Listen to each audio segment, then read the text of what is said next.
Hello, I'm Dave Karger. Welcome to TCM and this week's edition of Musical Matinee. Today's feature is a pre-code comedy from Warner Brothers in 1934. Starring William Powell and Bette Davis, it's Fashions of 1934. Powell plays the head of a failed investment firm who comes up with a new scheme to get rich when he joins forces with a beautiful fashion model played by Bette Davis. Together, they set out to steal from the hottest fashion designers in Paris and sell the knockoff copies at a discounted rate.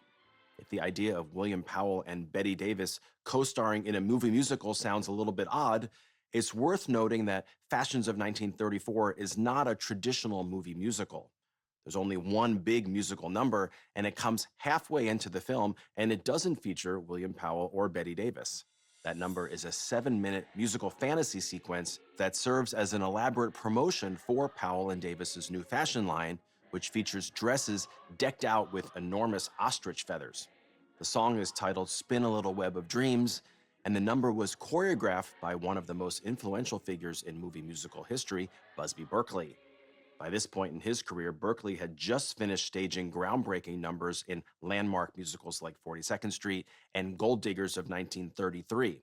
As you'll see, the sequence in this movie is another Busby Berkeley spectacle, complete with geometric patterns and beautiful chorus girls forming human harps.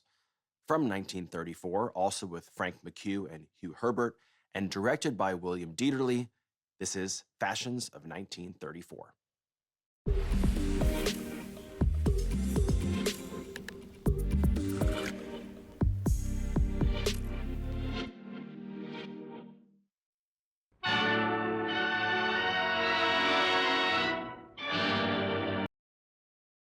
Fashions of 1934 provided the kind of amusing escapism that audiences wanted during the Great Depression, and the movie was a hit. But one person who was not amused by this film was Bette Davis.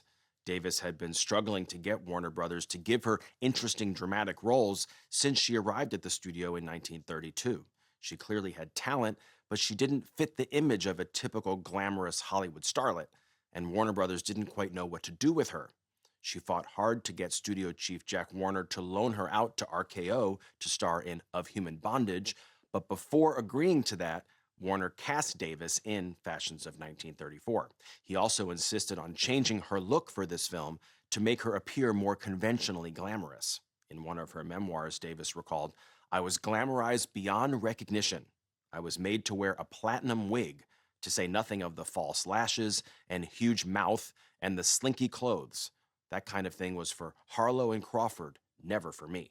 She said she felt frightfully ill at ease in this picture, but fortunately, Warner did finally relent, and Davis got her big break later the same year when she starred in Of Human Bondage. Up next is a delightful romantic comedy from 1966, starring Doris Day and Rod Taylor. Next on TCM, The Glass Bottom Boat. Then, The Crimson Pirate. And later, They Were Expendable. TCM is collateral damage today.